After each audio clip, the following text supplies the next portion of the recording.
It's not often I experience a game that leaves a genuine impact on me as a person. There's only a handful that come to mind when I think about it, those being Persona 4 and Ratchet Clank. These are games that I played at pivotal moments in my life, and without them, I don't think I'd be the same person that I am today, which is why I was taken aback when I finally got to play Metaphor ReFantazio. What I thought was going to be another Atlus RPG ended up being a lot more than that. Atlus are known for making games that leave an impact on their player base, so it's weird for them to release one that feels like such a meta experience. They made a fantasy game that's about the power fantasy holds on the real world, how fiction can alter the way we view the world around us, and fuel our drive to change it for the better. But I think I'm getting a bit ahead of myself. Metaphor ReFantazio is the latest RPG developed by Atlus, more specifically Studio Zero, a team comprised of some key players from the modern Persona games.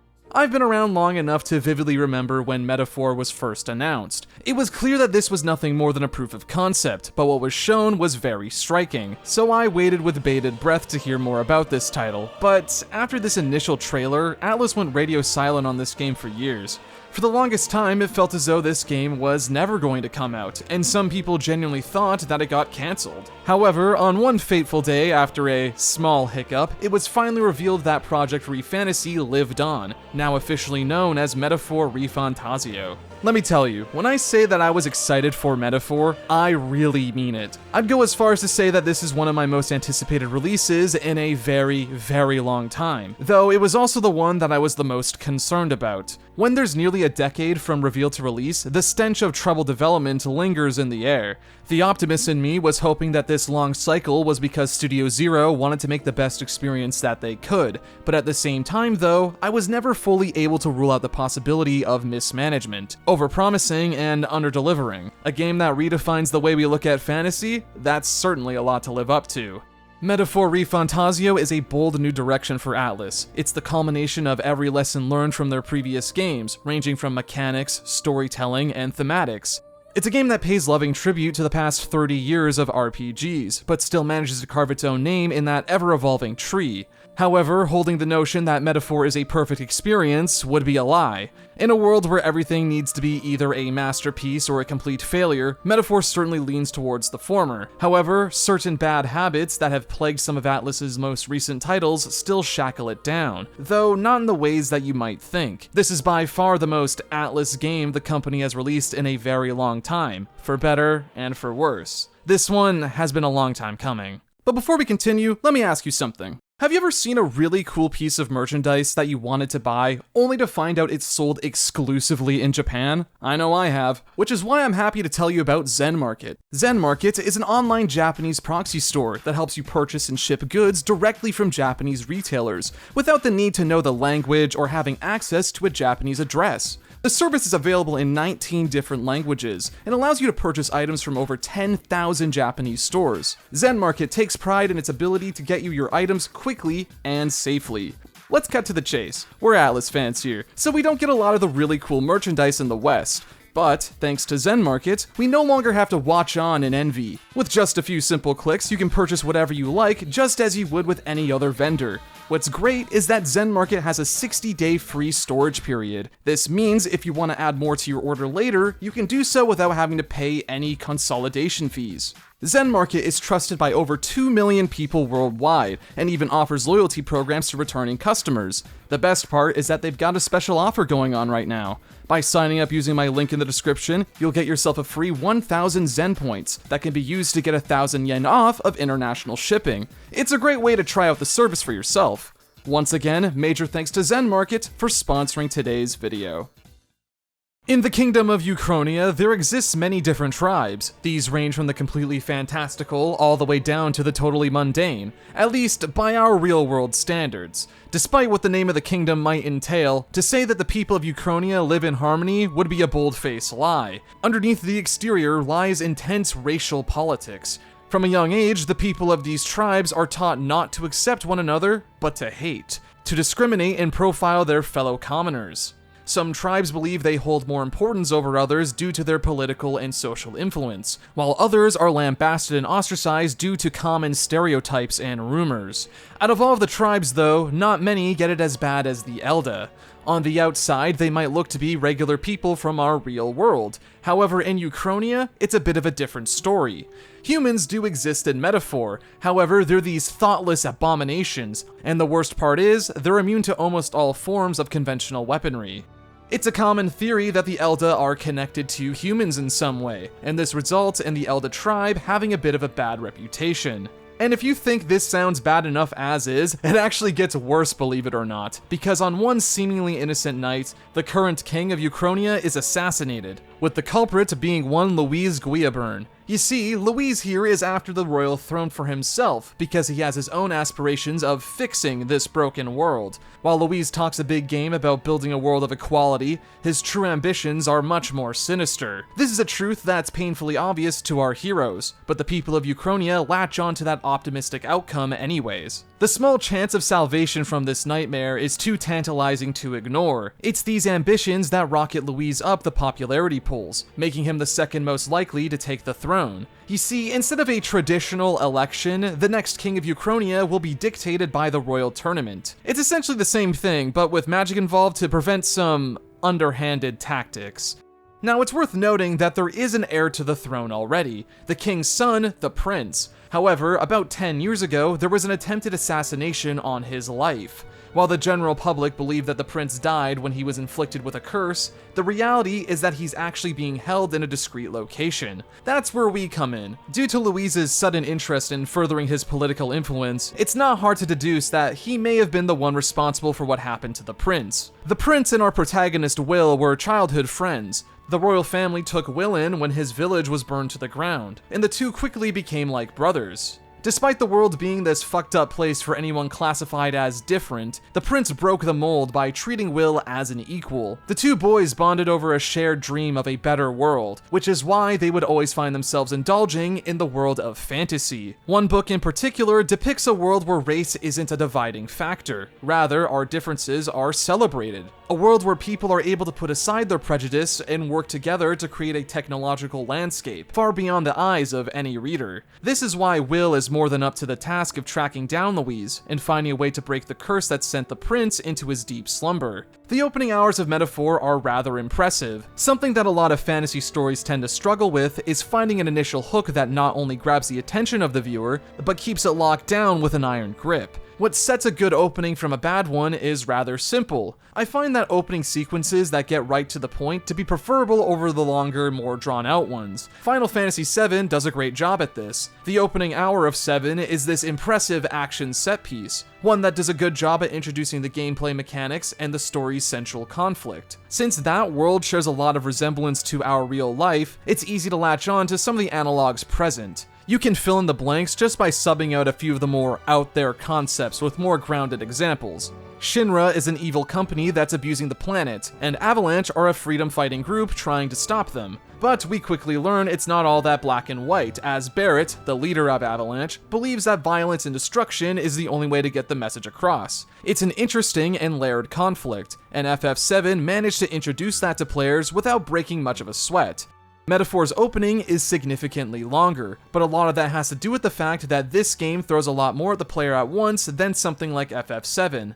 It's debatable how long these games' openings actually are, so to set a baseline, I'd consider everything up until you reach the first official dungeon to be the game's introduction. In that space of time, we're introduced to a rather large amount of information at once. It has the potential to be overwhelming, and if I'm being honest, a lot more of the world-specific mechanics went over my head initially, and thankfully, it doesn't become relevant until later. The key points Metaphor gets across in its opening hours is that Euchronia is filled with strife and dangers. Louise is a man with a desire to change the world into something else entirely. It's an admirable goal, but one clearly drenched with malice. And our main characters are people looking to protect the world and overcome personal issues. If everything ranging from the main conflict, specific world mechanics, and political situation mattered all at once, then it would become overwhelming. Nobody would know what to pay attention to or why we should care. This is why having those familiar elements included is a good thing. While first-time players won't be able to fully grasp the political drama, igniters, and what every tribe's beliefs are, they'll at the very least be able to latch onto the simple but effective motivations. Will is motivated by his childhood best friend, The prince is someone that matters dearly to this guy, so it makes sense that he'd be willing to put his own life on the line for him. It also works as a way to demonstrate the kind of guy that Will is. It would have been easy to make Will a generic member of the royal family and give him an abstract duty of protecting the world from evil, but that personal edge adds a layer of relatability to his character. I mean, assuming you don't play Atlus games, that is. Something that I like about Metaphor is that every party member is tied to Louise in some way or another. We already know about Will, but some of the early party members are Stroll and Hulkenberg. The former is a Clamar noble that wishes to avenge his town after it was destroyed by humans. Louise was the one to make the call to not send any of the army to help Stroll's family in their time of need. This massacre was done as a way for Louise to demonstrate the destructive powers that humans have. This gives him an early edge in the polls, but also goes to show just how little he values the lives of people. Hulkenberg is a shamed knight of the Rosanti tribe. She was one of the few in charge of keeping the prince safe during the night of his assassination. Despite her best efforts, she couldn't save the prince from his fate, so she works tirelessly to find the one responsible for this as a way to make amends for her failings. Not only is this common theme of Louise's transgressions used as a way to help connect these characters, it's also used to plant the seeds of some of the game's major themes. One of them being that anxiety can be conquered through the support of those around you, and no better is that message demonstrated than with archetypes.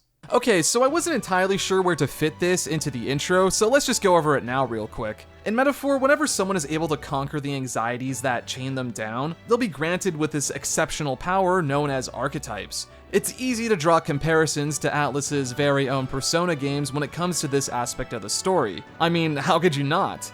A deep-rooted power hidden within all of us, one that can be tapped into and manifested through overcoming personal struggles. Yeah, that's basically just what Personas are now, at least in terms of world mechanics. In terms of story thematics and purpose, these two powers aren't all that similar when you really look into it. Personas are the masks that we wear around others. They can be used as a shield to hide your true self, or be used as an expression. In the Persona games, they're used as a vessel to experience what it's like to walk in the shoes of those around us. However, personas are just that. They're masks. We dictate what personas we want to show to other people. Archetypes are closer to the foundation of the true self. They embody core values rooted deep within that individual and can be applied on a universal scale. Archetypes shape who we are as people and our outlook on the world. Also, in Metaphor, the characters actually transform into their archetypes. See, it's totally different. When it comes to gameplay, archetypes function very differently as well. But in order to get to that, let's lay down the core foundations real quick. Despite Metaphor's insistence that it's a new third pillar in Atlus's catalog, the reality is that this is still an Atlus turn-based game at the end of the day. If you've played Shin Megami Tensei, more specifically Digital Devil Saga, then you should feel right at home here. The foundation of the combat system is built around exploiting enemy weaknesses, and getting the most out of the limited actions you have during your turn. Exploit a weakness or land a critical hit, then you only use half an icon. Miss an attack and you lose 2, and if the enemy repels or absorbs the damage, then you lose all of them. The same rule applies to the other team. The real benefit that the player has over the opponents, however, is the pass feature. This is one of the more undersung aspects of the press turn combat system. If you find yourself in a position where you would have to waste one of your turns just to get to the next guy, you can instead spend half of that turn icon to pass over immediately. The only restriction is that it'll consume any blinking icons, so you can't pass twice in a row. If you've played any of the mainline Shin Megami Tensei games within the last 20 years, then you'll be right at home with Metaphor's combat flow. But like I said, it's a lot closer to the cult classic Digital Devil Saga games than anything.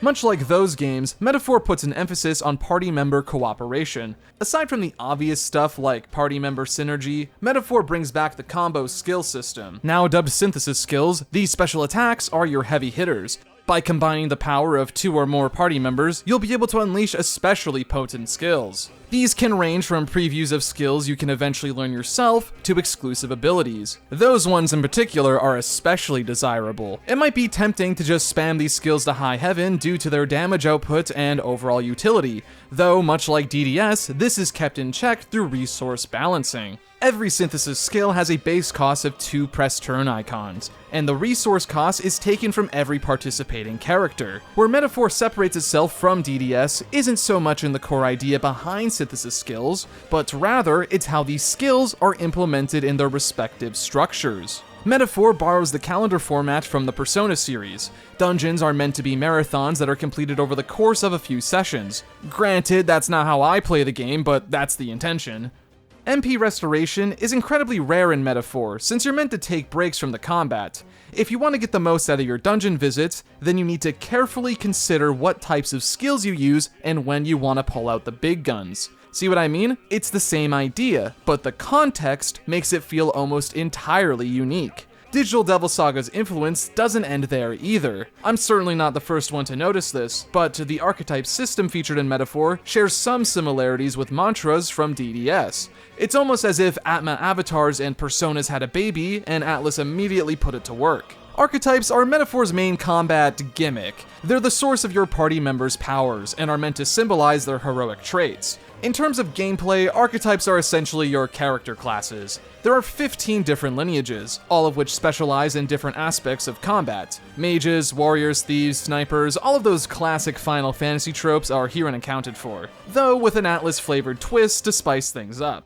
When I heard that Metaphor ReFantazio was going to feature a job system, part of me was a bit worried. Not just because I already know that Atlus fans struggle with employment, but because I was skeptical to see how it compared to their other games. Shin Megami Tensei, Persona, and all that operate under the idea that the player is able to change their strategies whenever they want. If the player is weak to something that the enemy uses, then they can just swap their persona. Have a demon that's not very good in this particular battle? Take him out. Job systems in RPGs tend to be a lot more rigid than that. Due to their innate functions, jobs aren't necessarily something that can be modular. A warrior is always going to use a sword and physical attacks. There's no way around it. Atlus games have always allowed players to break rules like that, provided they're able to get creative with it. It's that deeper level of customization that makes Atlus games as appealing as they are.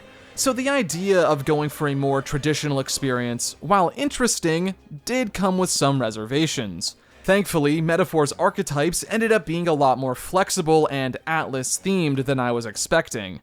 Archetypes feel like a combination of personas, mantra, and magatama. You can find the traces of all three in the DNA of this mechanic. Whenever you equip an archetype, your stats, skills, and affinities change to match its combat role. Kind of like the mantra tree in DDS, archetypes are unlocked on an individual level. For example, if I buy the cleric archetype for Will, then I need to purchase it again for Stroll, Hulkenberg, and so on. Like the main characters, archetypes gain experience and can level up. Whenever you max out an archetype, you gain some extra stats depending on its lineage. It's a nice bonus, but not the main reason why you want to grind these things. Where things start to get interesting though, is in skill inheritance. Normally, archetypes only have access to their innate skills. However, by using skill inheritance, you can bypass that limitation and include something extra on there. You start off with only one slot, but as you progress through the story and rank up your followers, you unlock more. There are practically no limitations with this system. Every skill you unlock through an archetype can be equipped on another as long as you have the spare mag. I love this idea.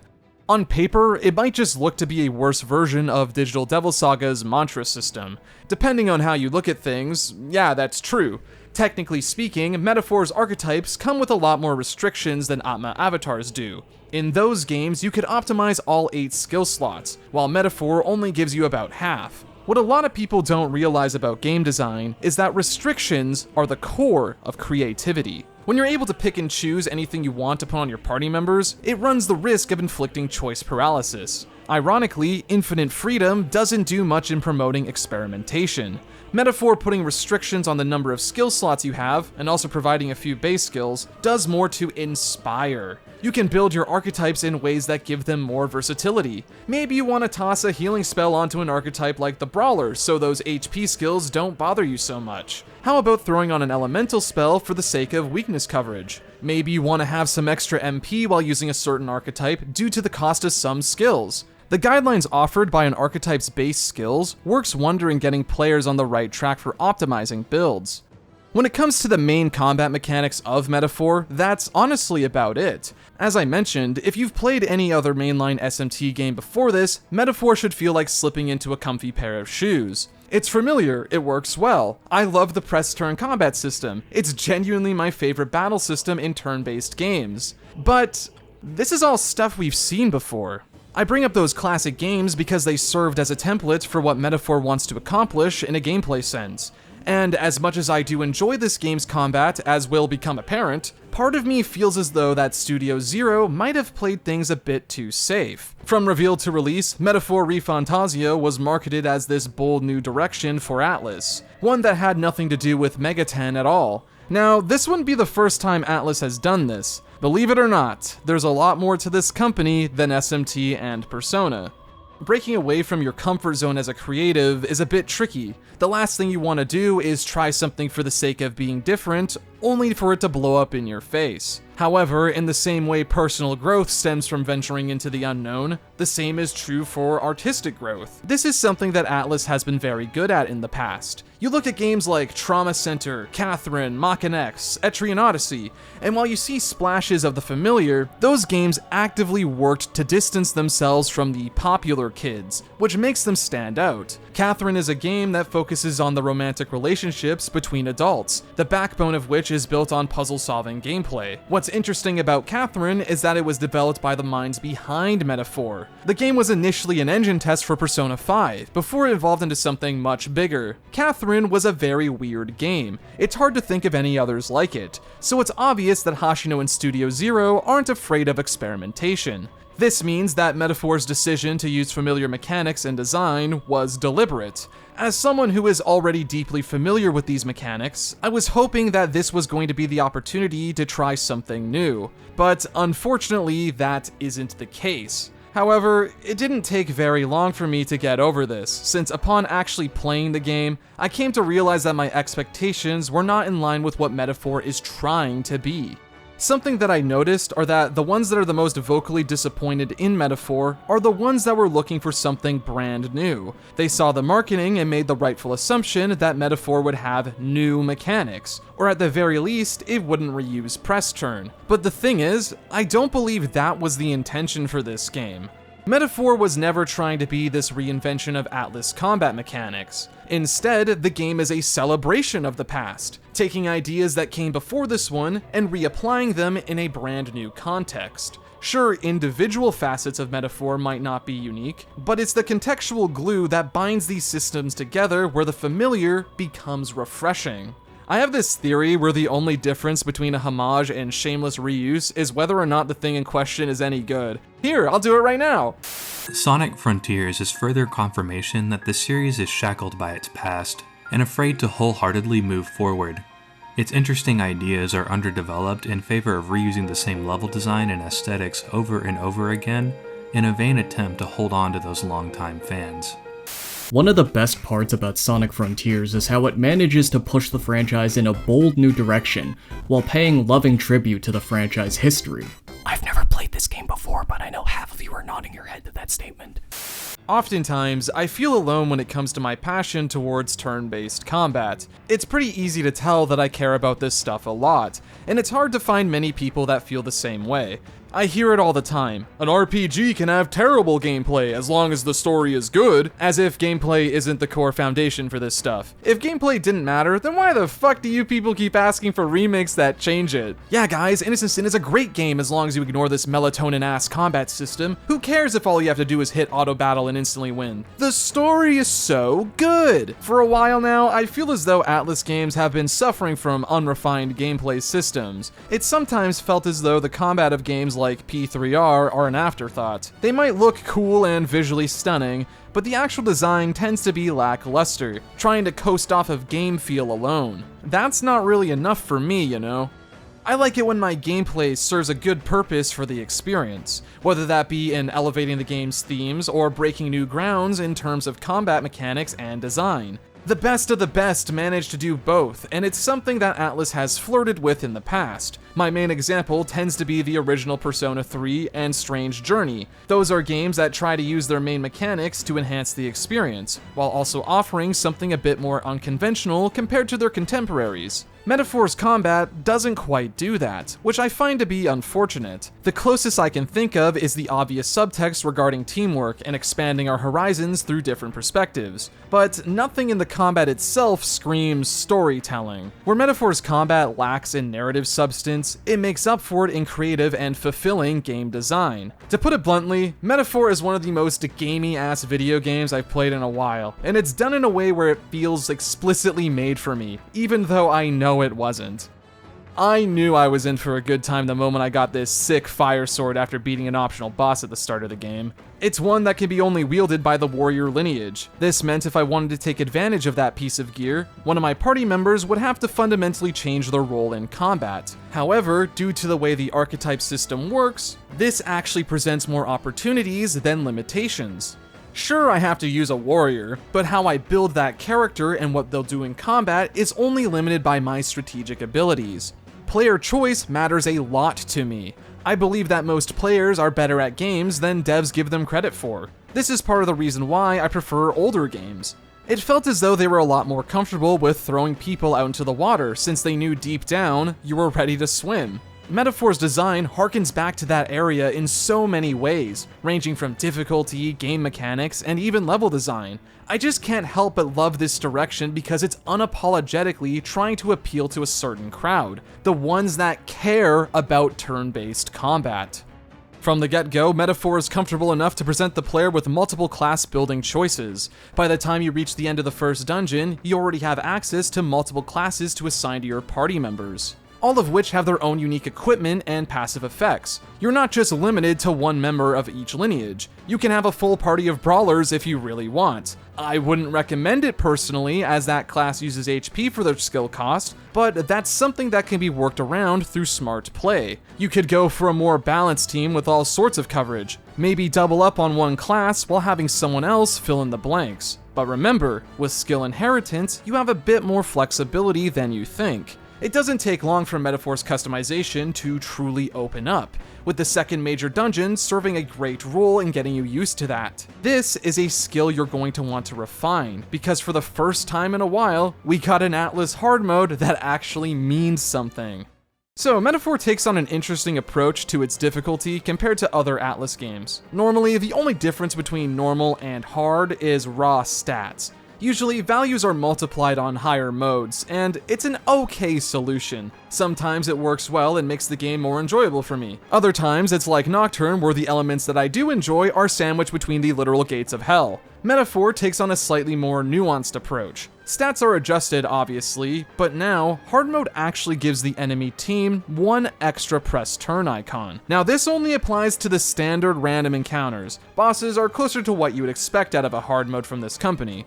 But fundamentally altering random encounters like this is an interesting choice, one that I actually kind of agree with. One of my biggest compliments towards SMT Nocturne is that it's one of the few turn-based RPGs where the player and enemy are on equal terms. You know, for the most part, but that's counteracted by each side having a distinct advantage over the other. That praise has been eroded over the years, as Atlus has decided again and again to sway the results closer to the player's favor.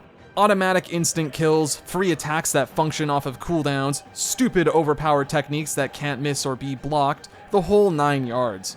Features that are advertised to players end up being used as a crutch. The only thing keeping the balance in check is the player's own willpower, and let's be real here, 90% of people will hit the instant win button if they have the option. Oh man, oh shit, I'm getting my ass kicked.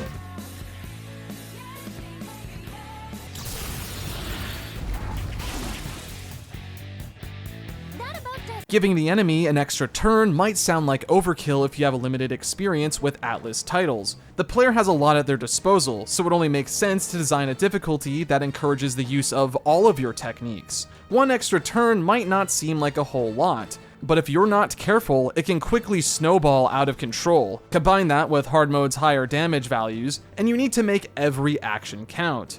Exploit weaknesses as often as possible, swap characters and archetypes out to match the scenario, and always make sure you go for those player advantages.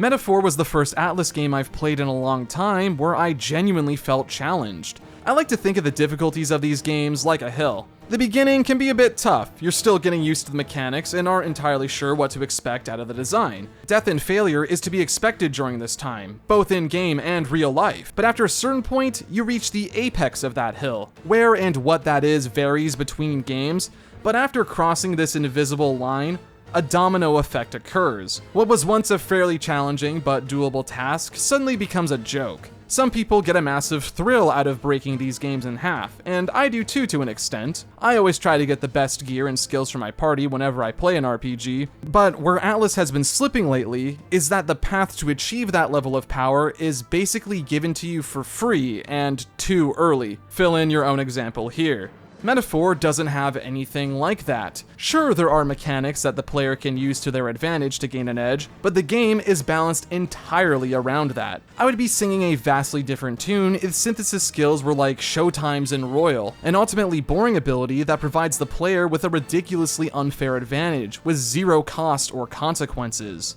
Metaphor does have social link abilities that help you sway battles in your favor, but I find their implementation to be a lot better here. This is because the only real game-breaking abilities are locked behind maxing out your follower ranks, and even then, there's only one that I would consider to be a little too good. Metaphor's difficulty, at least for me, was consistent. There was a dip in the middle portion of the game once I started to get the hang of things and unlocked some of the more unconventional archetypes, but that sense of security was only held on for so long. This game can kick your ass at times. The main story is pretty comfortable with a few spikes here and there, but if you're going after the game's optional content, you're in for a good time.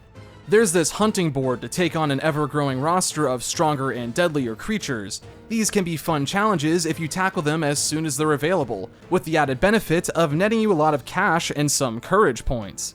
This game also features full-on optional dungeons to take on. I'm the kind of person that likes to clear out any optional content before moving on to the main quest, so I found these portions of the game to be a fun test of skill. Difficulty is one of those things that's nigh impossible to talk about because you know there's always gonna be that one Poindexter nerd who interjects with, actually, you're wrong because I didn't struggle, as if somehow that changes things. Let's put it this way, if you've played other Atlus games, mainly stuff from Shin Megami Tensei, then hard mode is probably the difficulty for you. If you still find it too easy, then fuck me, I guess. As someone who has a lot of experience with this type of game, Metaphor can be surprisingly tricky at points. If your only experience with Atlus games are the most recent Persona titles, then you might be in for a rude awakening. The structure might be similar to those games, but the design philosophy is definitely inspired by Shin Megami Tensei.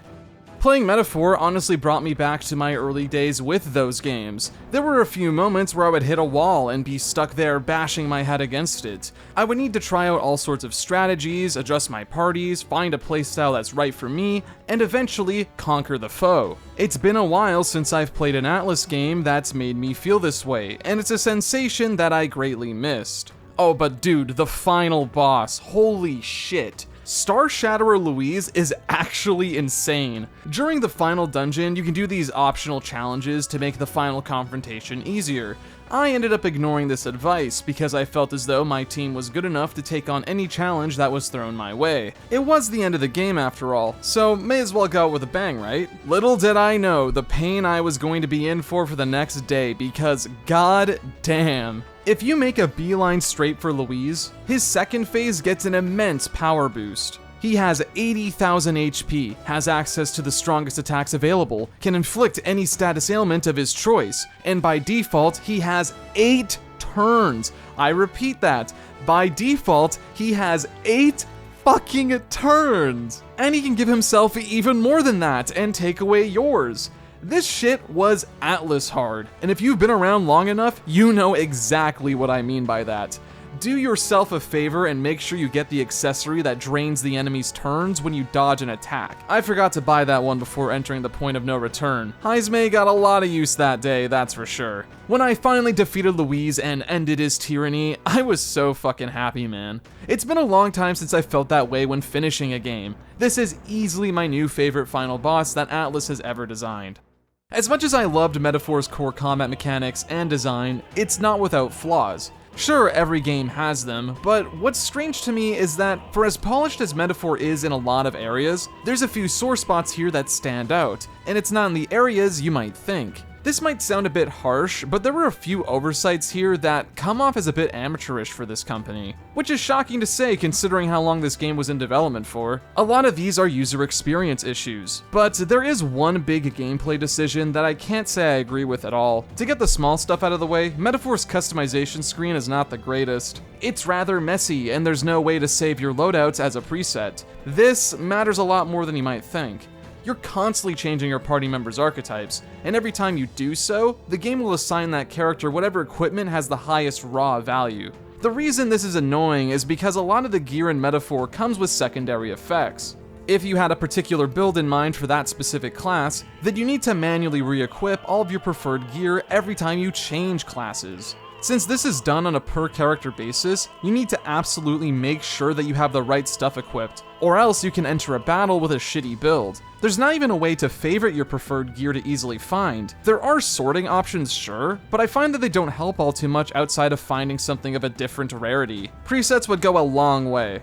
There are a handful of skills where the description is just flat out incorrect. The ones that come to mind are the charge-based abilities and Will's Royal Slash skill. The former's description says that it can only be used once per battle. Charge and concentrate skills are very powerful. They're essential for endgame fights in these titles. Metaphor is no exception. While the skill says it only works once per battle, it's actually only once per attack like the other games. As someone with experience, I realized that very quickly, but new players won't know that this is wrong. They might actually use the skill the way the game describes it, because why the fuck would they lie to you? The one that gets me the most though is Will's ultimate skill.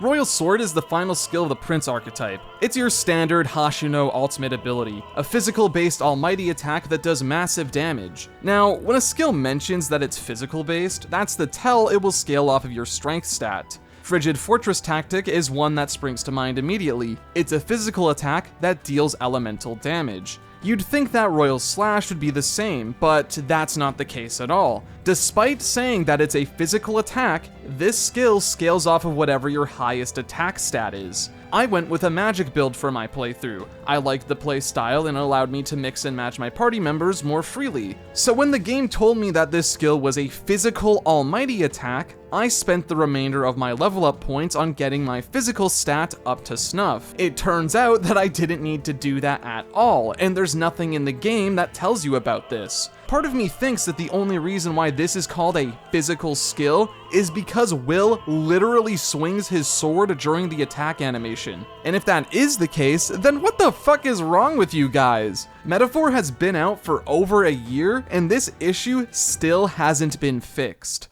Okay, so those are flaws that can be ignored. Sure, it's annoying and the issue shouldn't have been there to begin with, but once you know, you don't really have to think about it again. Where Metaphor actually stumbles is in its core character progression, specifically the order in which you unlock certain archetypes. If you were to go through the entire grid and look at each of these classes individually, then you might notice some strange decisions. Certain classes are placed in positions that are antithetical to the lineage's playstyle, or unlocked at inappropriate times. The Dragoon class was a massive letdown for me. This tends to be one of my favorite roles in job system games, but the one in Metaphor is disappointing. The Sniper lineage is a physical-based one, but the Dragoon only has magic attacks. You don't get to see what skills an archetype will have until it's available for purchase, which in the case of the Dragoon is at the end of the game. You most likely had all of your physical attackers on the Sniper, with your magic users not touching it at all. Even when you do unlock it, the skill selection is pitiful, only featuring medium tier magic at the point where you already have archetypes like the Devil Summoner and Persona Master. Those classes are significantly more versatile, so there's little to no reason to buy this thing for anyone but Heisme. Quite a few of the third tier archetypes suffer from this late game unlock syndrome, and I can't help but feel as though it's due to a miscommunication between staff. You see, Metaphor uses its bond system as the main method to unlock archetypes. I find this to be a compelling idea. A main theme of the game is how we can learn and grow from other people. By spending time with these people and helping them overcome their anxieties and fears, we not only demonstrate that we're a virtuous candidate, but it also expands our worldview. This is personified through the unlocking of archetypes. This system is a great idea and makes total sense for the game's story and progression. However, the issue is that the social calendar can get in the way of those bonds. Followers can only reach certain ranks after specific points in the story. This is because Metaphor takes place all across the country, and there are scenes that feature areas you only unlock later in the journey. The problem with this, though, is that later archetypes require you to master, or at the very least level up ones from other branches. You can be locked out of an archetype that would otherwise be available to you and be appropriate for whatever position of the game you're at because you can't rank up the required bonds. While this issue doesn't plague the entire game, it does happen a few times, to the point where it is noticeable. It makes me wonder if there was some last-minute shuffling done to the social schedule, because some of these decisions don't make a lot of sense. And again, for a game that was in development for this long, it's strange that issues like these slip by. But these are just a few jagged edges in what is otherwise a fantastic foundation. There's more to dungeon crawling than just battling enemies, though. Dungeon design in Atlus games is a tricky subject. This is because there's a divide between what the player wants and the direction the developers have decided to go in. A vocal portion of players voice their distaste towards the labyrinthian dungeons of old. In recent years, their complexity has been toned down significantly, much to my own displeasure. Out of the entirety of Atlus's catalog over the past decade, the only game to somewhat reach those highs was Persona 5. That game had handcrafted dungeons that were all visually distinct, they played a substantial role in developing the antagonists, and they had some pretty good level design. The only thing I thought was holding it back, though, was the gameplay pacing. P5 is an especially chatty game, and it ends up getting in the way of the dungeon crawling more than it enhances it. I understand wanting to push players in the right direction and helping them understand the symbolism that you're presenting, but to me, that comes off as a lack of confidence. The target audience for Atlus games tends to be teenagers and adults. P5 in particular features some heavy subject matter that requires a certain level of emotional maturity to get the most out of. I feel as though if you're old enough to be playing this game, you're also old enough to understand visual storytelling. Metaphor cuts back significantly on dungeon dialogue and dials up the player input. To put it simply, P5's palaces serve the story, and Metaphor's dungeons serve the gameplay. Metaphor's dungeon design is solid, albeit a bit basic in some ways. Main story dungeons are without a doubt the best ones in the game. If I were to rank them comparatively speaking, I would place it somewhere around Digital Devil Saga's level. They're grounded in their aesthetics and level design, but feature enough fantastical elements and gimmicks to keep them from becoming just boring hallways. What's interesting though is that the game plays around with their structure to keep players on their toes. Sometimes you'll get a traditional Persona experience where you're given a deadline to complete the mission, though there are a handful of times where the script is flipped on its head, and the deadline is instead used as prep time for a one-shot visit. Granted, if you're good at these games, then you can clear out all of the dungeons on your first go, but for new players, it'll help keep the gameplay formula from getting stale.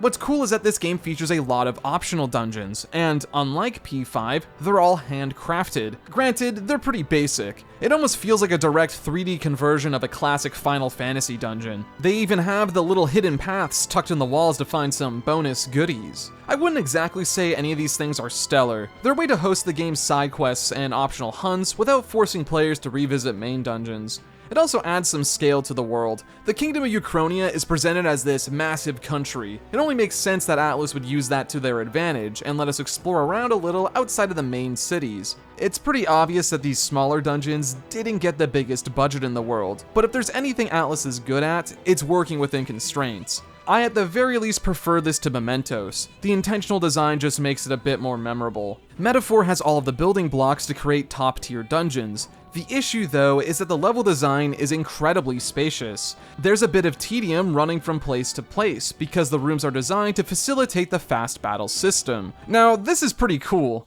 Over the years, Atlus has experimented with different types of random encounters. Starting from Persona 3, they decided to try out a more interactive approach, where players need to physically strike an enemy to engage in combat. This has evolved and changed a lot over the years, and Metaphor's fast battles feel like the culmination of all of that. If you want to score player advantage in Metaphor, then you need to engage in this real-time combat system. Land enough hits to break their stun gauge, and you'll enter the fight with a massive advantage. However, if you end up getting hit during this exchange, then that advantage will instead go to the enemy team. I fucking love this. There are so many turn-based games out there that attempt to implement real-time elements into their gameplay. However, the method of doing so oftentimes ends up detracting from the experience instead of adding to it. This is because the real-time elements ultimately end up overpowering the stuff we came here for. Expedition 33 comes to mind when I think of this. That game's parry system is so overpowered that your strategizing and offensive capabilities mean next to nothing. As long as you can parry the attacks, you'll win the fight. Metaphor stands out to me because its approach of adding real-time elements never comes at the cost of the main combat system. Sure, you get a good advantage, but it's still up to the player to execute their strategies correctly, though I will admit that sometimes the stun bonus is a little too good.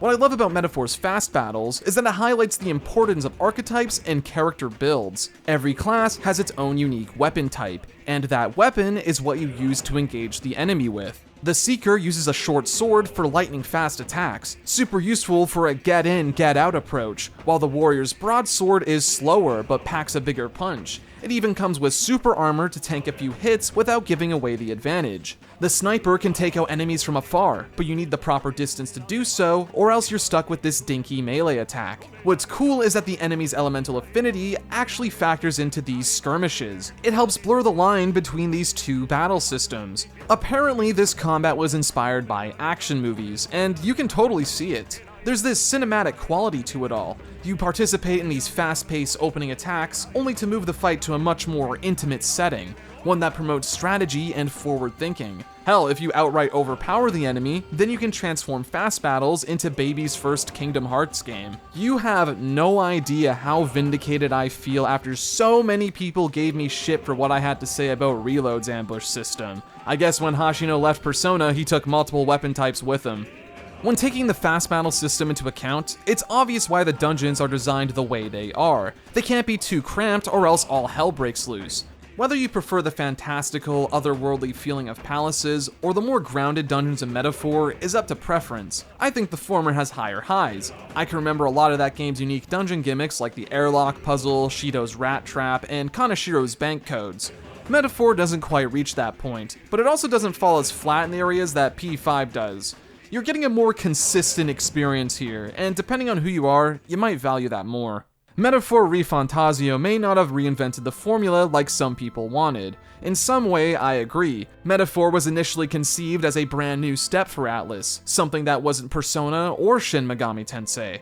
When you make a bold declaration like that, expectations are that it would feature entirely new systems and design. You can make the argument that if it ain't broke, don't fix it, but press turn has been around for such a long time and is so heavily associated with mainline SMT that using it in this separate franchise sort of goes against that initial statement. But after playing the game, you realize that Metaphor was never trying to do that. It's not trying to be this bold new take on turn-based combat. What Metaphor ReFantazio wants to be is the ultimate celebration of Atlus game design and mechanics. Look hard enough and you can find the DNA of nearly every RPG they've made somewhere in here. It's because these ingredients are used with care and intention that Metaphor's combat manages to stand out, despite how familiar the baseline is.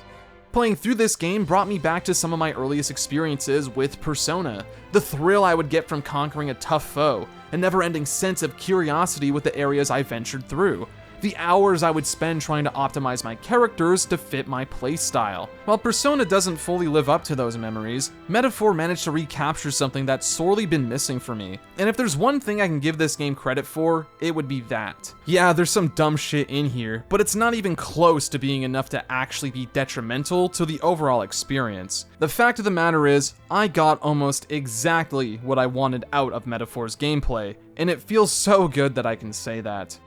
What I wasn't expecting, though, was how much I was able to resonate with the story. I wasn't sure what to expect playing Metaphor for the first time. I'm not exactly well versed in the traditional fantasy setting. I've always liked my story to have a more modern angle to them. This is why Atlus always stood out to me. They were focused on making games that tackled themes the everyman would experience. Persona appealed to me as a teenager because it was about teenagers going through high school and conquering their inner demons. I was about the same age as those characters, so it was easy for me to attach myself to the world and get invested in what was going on. The same is true for Shin Megami Tensei as well. Those are games about people from the modern day life being thrust into alien scenarios, learning their purpose in the universe and what exactly they'll need to do with that potential. Metaphor breaking the mold and going back to the drawing board had my interest to say the least. Considering the staff behind the project, I had good but reasonable expectations. What I wasn't expecting though was how much of an impact the narrative would leave on me, to the point where nearly a year after finishing it, I think about it quite often. It's been a while since that's happened to me. The story of Metaphor ReFantazio initially presents itself as one solely rooted in political conflict. The race for the throne is the backdrop of the narrative. Everyone has an ideal that they wish to become reality, and the only way to secure that spot at the top is by winning over the masses. It was strange to see how many people were in denial regarding Metaphor's insistence on tackling political issues. I remember when the game came out and people were trying to downplay the political themes. I'm not sure if this was out of ignorance or just being intentionally obtuse, because there's absolutely no way you can play this game and come away with that conclusion. Even outside of the Royal Tournament, Metaphor's narrative highlights some rather poignant topics such as racial discrimination, classism, the influence religion has on societal views, and so on.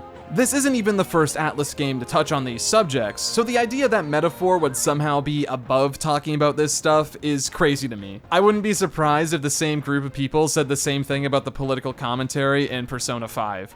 The real difference between Metaphor and Atlus's other games is that they present their position boldly. What was once subtext is now the crux of the main narrative, which is something that I'm not used to seeing from Atlus. I don't know, I haven't played all of their games. For all I know, The Amazing Tater is one of the most woke games of all time. But in regards to their RPG offerings, it was refreshingly bold, and it's used to great effect in terms of world building. One of the very first things you'll notice about the Kingdom of Euchronia is that not everyone is created equal. While some tribes are treated better than others because of the majority in power, every single one of them has a stigma attached, unfounded or otherwise. The Yuji, for example, are viewed quite negatively due to their physical biology, and you know what they say, people fear what they don't understand. Due to their innate differences, they're treated as scum, denied the same opportunities as everyone else. As a result, certain Yuji villages developed their own feelings of xenophobia towards outsiders. While they are in the wrong for doing so, it's a believable and somewhat understandable position to take. When the world is against you, why should you be there for the world? It's especially ironic considering that the Yuji tend to be the most compassionate people you come across in this game. Haizme has a heart of gold, always looking out for his companions, and genuinely wants what's best for people. But because of how broken and fucked up the state of the world is, even he isn't above his own prejudices, because of what happened to him and his son. It takes a lot of courage to give major characters flaws like that. The last time I remember seeing something like this was with Wakka from Final Fantasy X. But the world of Metaphor is filled with people like that, alongside those filled with genuine malice. Certain follower storylines tackle these issues head on, and the way it's handled is very mature. Alonso might just be one of my new favorite Atlus characters because of this. He's a part of the Nadia tribe, a race of people known for their outgoing personalities and performative abilities. Though due to their innate abilities to manipulate their appearances, Nadia are oftentimes distrusted. This is used to great effect in Alonso's story. He's presented as this shady individual, a con man who is nothing more than this opportunistic scumbag.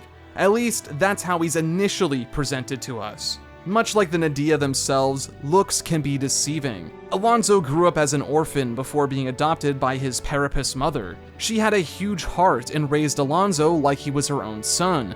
Though after seeing his mother time and time again be taken advantage of, Alonso decided to take matters into his own hands, becoming the very thing he hates to seek justice. Alonso's story focuses heavily on how people are so easily swayed by lies due to biases. Early on, we find out that Alonso's main goal is to scam enough money from these people to buy back his village from a seedy landlord. Though this plan goes south, and his mother is brutally tortured and killed before awful lies are spread about the man. It doesn't take much justification for people to fall back into their biases, and Alonso starts being treated like the scumbag he presented himself as.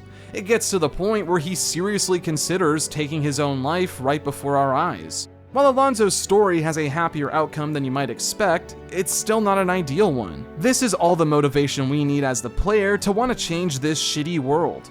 The Parapis are treated as second-class citizens. Most of them are either homeless or abused by those in power. Basilio and Fidelio were orphans that were used in heinous igniter experiments conducted by the church. Due to their tribe and being stuck in the middle of Grand Trad, nobody noticed when these poor kids were stolen off the streets. Who knows how many Parapis had their lives stolen from them? It's no wonder why these two brothers were quick to join Luis's cause. His ideal world of value coming from strength instead of tribe certainly would resonate after such a traumatic experience. Basilio's follower story deals with the aftermath of the brothers' escape from the church. All the while, Basilio learns to come into his own since Fidelio is no longer by his side. Another follower I enjoyed quite a bit was Brigida. Much like Basilio, she too is abused and manipulated by the church. She grew up with a less than fortunate life before eventually finding her own sense of security. As a result, she puts up a cold and intimidating mask. To her, it's a necessity to protect what she worked so hard for. It's only after meeting Will that she's able to let her guard down a bit, something that the members of the Sanctus Church are more than willing to take advantage of. They go as far as to kidnap Brigida's pet and frame it on an innocent group for the sake of stoking the flames. She was about to go through with it too if it wasn't for Will being there to stop her. The messed up part is that after this, the Sanctus send mercenaries to that village, burning it to the ground and murdering everyone there. Brigida is framed for this by the church because she stepped out of line. With what we learn about Sanctism in the story and from other followers, this most likely isn't the first time this has happened either. Metaphor strikes gold with its optional stories, thanks to the combination of focusing on the game's core themes alongside developing its characters. Not since Persona 4 have I felt such a strong sense of consistency with these. While I don't have the time or the interest to break down every single one of them like I used to, Metaphor's takes on the social elements is refreshing. The mark of a true king isn't just someone who goes out of their way to help people when needed. They inspire us, motivate us to be better, and give us the courage we need to stand up for what's right. It also helps that Metaphor's cast of characters are a real treat to experience. That goes for both the main and side characters. A lot has already been said about how Stroll may as well be the main character of the game, a spoiled rich kid that took his position for granted, but on one fateful night, he lost it all to a human, one that Louise purposely let rampage to send a message. Stroll's major conflict is him discovering what it truly means to be a noble, not in the typical man learns the lower class has value sort of way. Rather, it's in what he can do to help make the world a better place, how he can live up to the legacy set by his late parents, and what he should do with the inheritance left behind. Stroll is a complex character, one that views himself as a failure despite all of the good he accomplishes throughout the story. He initially seems full of himself due to his insistence on mentioning his status, though as you'll come to realize, it's because he lacks confidence. Stroll has a limited view on what a noble should be, and in his mind, it's something that he wasn't ever able to live up to before his parents' passing. The irony being that they'd most likely be proud of the man he grew into.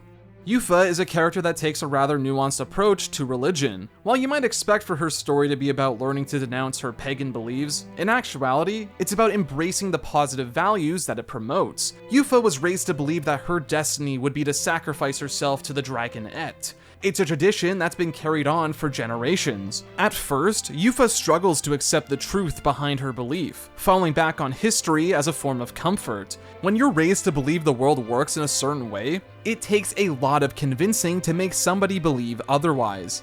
This makes Yufa's awakening one of the better ones. She's able to still apply the beliefs of her religion in a practical sense without the unnecessary casualties. It's not about disproving religion, rather it's about how we can look at the ideals it promotes and apply them in a more constructive and healthy way. This is then continued on in her follower's story. The majority of it focuses on Yufa experiencing other cultures and the difficulties that come with accepting something unfamiliar. There's even ample time spent going into why people are attracted to the religious lifestyle and the dangers that come with investing everything in it.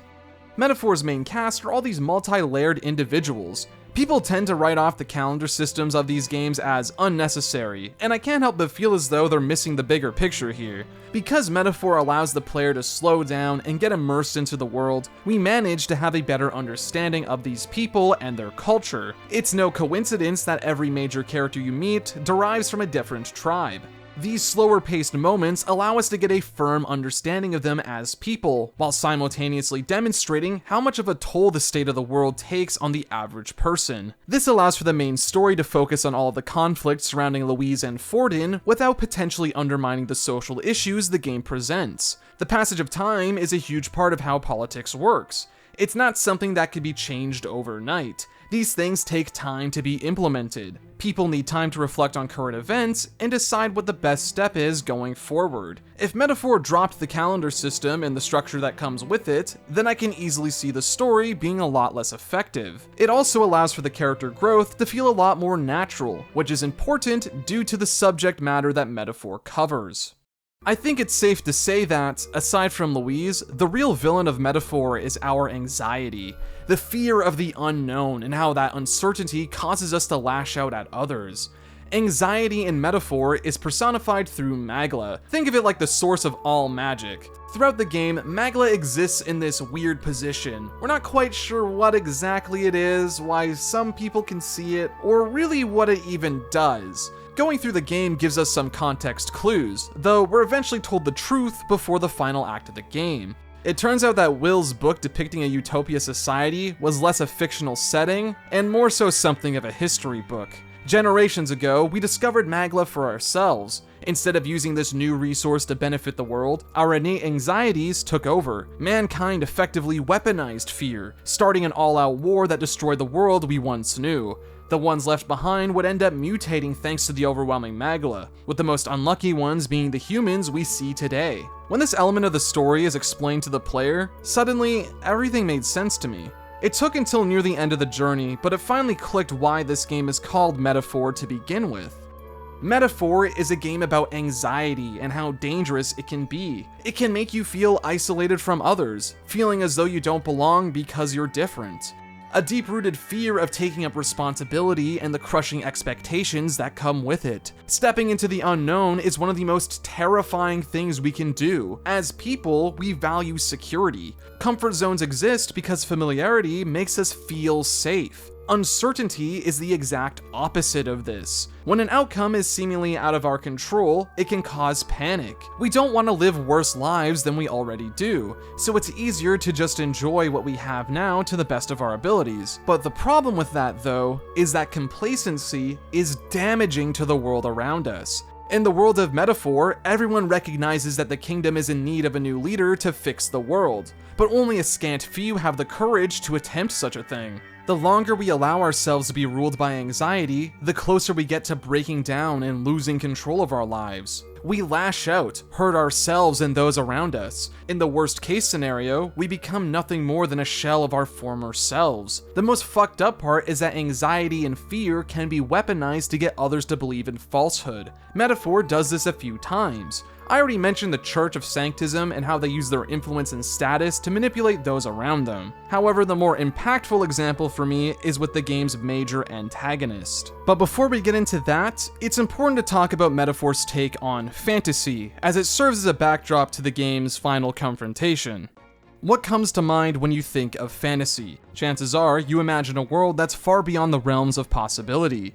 Growing up, I played a lot of video games with my older brother, and one of our favorites was Ratchet Clank, an action platformer released for the PS2 back in the early 2000s. As a young kid who wasn't even enrolled in school at that point, it's safe to say that I wasn't very good at it. Because of this, my brother would end up being the one who primarily played through the game, while I mostly sat there as a spectator. However, just because I was bad at playing games back then, that doesn't mean I was never able to enjoy myself. Sure, I didn't fully grasp Ratchet Clank as a video game at the time, but it's not what I liked about the game. What truly grabbed my attention was the cast of colorful characters and the unique worlds our duo would come across. Look, plumber's crack. What did you just say? I said, look, the plumber's back. As a kid, Ratchet & Clank captured my imagination like no other piece of media did. For the longest time, I considered it to be my favorite game, and even now, it still holds a special place in my heart. However, as I get older, I find myself yearning to return to that world more and more. partially to relive some childhood memories, but also because it provides a comforting feeling for me. Whenever the going gets rough and it feels like everything is about to fall apart, it's nice to know that I always have this game to revisit, even if for a moment I can pretend that those problems I'm facing don't exist, and go on a journey with my childhood heroes. This is an example of using fantasy as an escape. And it's something that I'm sure most people do. We all have that comfort food, that piece of fiction that we find ourselves returning to because of the emotions that it provides us. There's nothing inherently wrong with enjoying fiction like this. In fact, that's how most people view entertainment, and I wouldn't be surprised if that's part of the reason why fantasy is so popular. Being able to escape into a completely different world momentarily, one where your problems no longer exist. Obviously, this should be only done in moderation, but when it comes to the consensus, fantasy is synonymous with escapism. The question that metaphor presents to us is how fantasy can change the world, and the way this is represented is in our main villain and hero, respectively. Louise Guillaburn is one of the most compelling antagonists in Atlus history. He's a character that's so hateable, so despicable, but at the same time, equally just as tragic as everyone else. In the beginning, Louise is shown to be a confident leader. He speaks about creating a world where your tribe doesn't define you. He sees value in individual strength and doesn't discriminate based on heritage. He enters the royal tournament with a goal and has the power to back up his ideals. This, combined with his Clamar heritage, instantly makes him the most likely candidate to rule the country. Despite his murder of the king being an open secret, people find solitude in Louise's confidence. He may not be a good person, but the citizens of the kingdom are willing to throw themselves at any guidance to help subdue their anxieties. What makes Louise such a compelling villain, though, is that his worldview isn't all that different from our own when we really examine it. It turns out that Louise was lying about his heritage. He's actually an Elda, much like Will is. Not only that, he grew up reading the same novel depicting that ideal utopia. Much like the prince, Louise dreamed of a world where everyone was treated with equality, one where we could find common ground and truly improve our lives. But this dream was shattered one night, when members of the Sanctus Church burned his village to the ground due to the Eldians' connection to old magic. Louise was left as the only survivor of this tragedy. This traumatic event caused the young boy to view the world and the contents of that book completely differently. What was once a message of optimism was transformed into a grim reminder of an unobtainable goal. To Louise, that idyllic society presented in that book is nothing more than a fool's dream. The world as it is could never achieve that fantasy. We as people are filled with too much anxiety and hatred to accomplish that goal.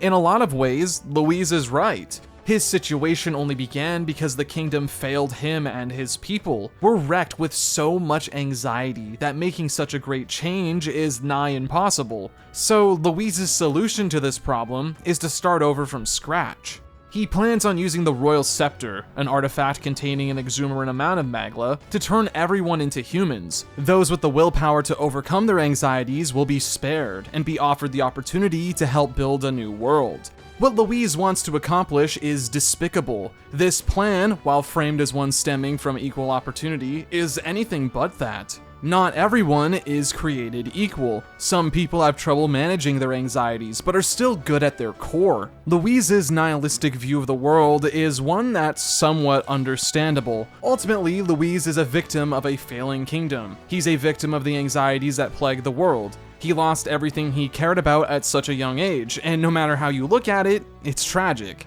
The irony is that in order for Louise to accomplish his goals, he ends up participating in the very same actions that he criticizes. I don't think it's talked about enough, but Louise and Stroll have a lot in common. These two men come from similar upbringings, happy children that had their lives ruined thanks to anxiety. The difference is that Stroll uses this as a motivation to change the world for the better, while Louise lets that trauma fester and fuel his rage. He's in the right to feel angry and resentful for what happened, but it's what he chooses to do with those emotions that puts him in opposition to Will.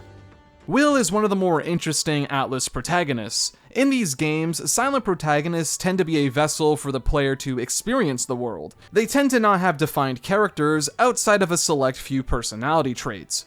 What's fascinating about Will is that his status as a self-insert hero plays a massive role in the story. Will always struck me as a bit of an odd character. There was a part of me that felt as though he didn't fit the world of Metaphor, a bright-eyed optimist who always holds on to hope no matter how grim the scenario might be. He's always willing to lend a hand to those in need regardless of tribe. It's hard to think of anyone who lives in the Kingdom of Euchronia that compares to the guy, especially one from such a discriminated race.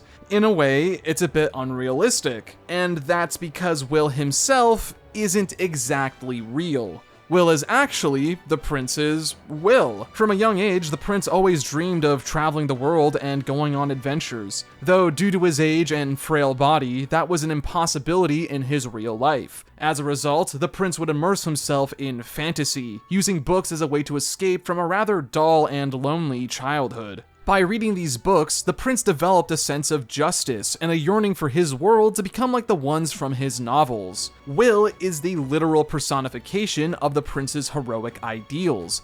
That childlike naivety stems from the prince's own lack of experience with the world. You might assume the kid was just ignorant, but I honestly view it as the prince not being quite jaded by the world just yet. His innocence had yet to be tainted by harsh realities, so to him, the world was open to any change.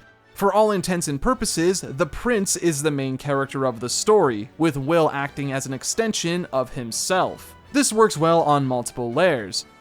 In a lot of ways, we as the player are meant to be just like the prince. We're an outsider, using fantasy as a way to escape from the monotony of our real lives. The events that we experience throughout the game may as well just be another story in the prince's vast library. The reason why this avatar angle is important is because it acts as a metaphor for fantasy's influence on real-life people. The final conflict between Louise and the prince is not just a tale about overcoming anxiety, it's also a discussion of idealism versus realism. These two people experienced the exact same story, but it's their upbringing that brings them to two different conclusions. Louise views the world as broken beyond repair. He uses the fantasy of a utopia as a weapon against the people. To Louise, that book represents an impossible dream, and uses that to justify his actions.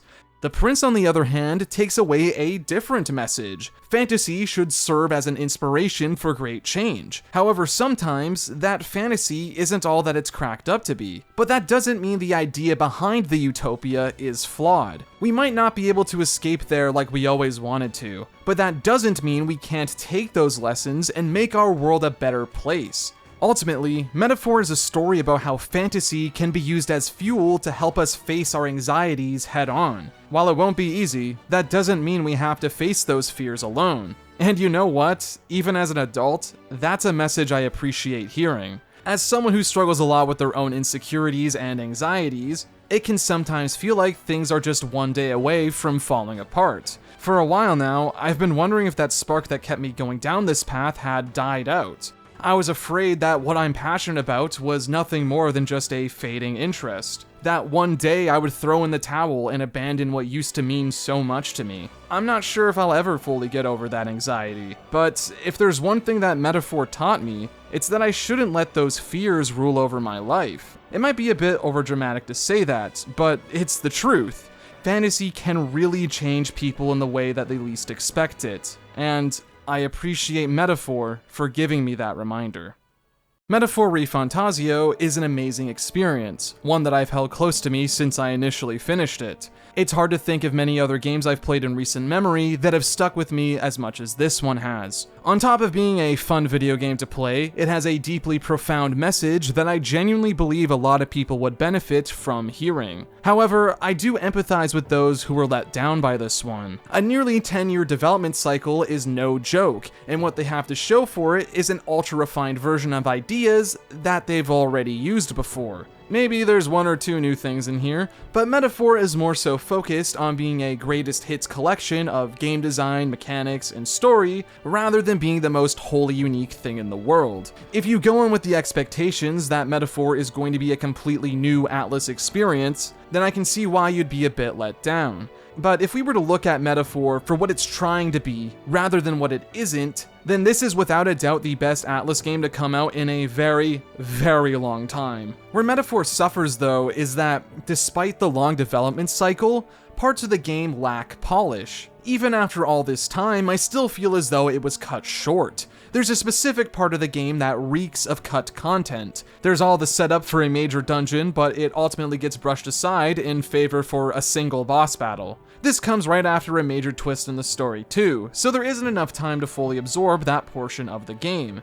It makes the discovery of who cursed the prince ultimately feel rushed and unimportant, despite how much emphasis is placed on that goal. There's a few elements of the game's design that come off as budgeted and lacking in refinement, which again, for how long this game was in development for, doesn't make a whole lot of sense. But here's the thing, none of that ever really bothered me.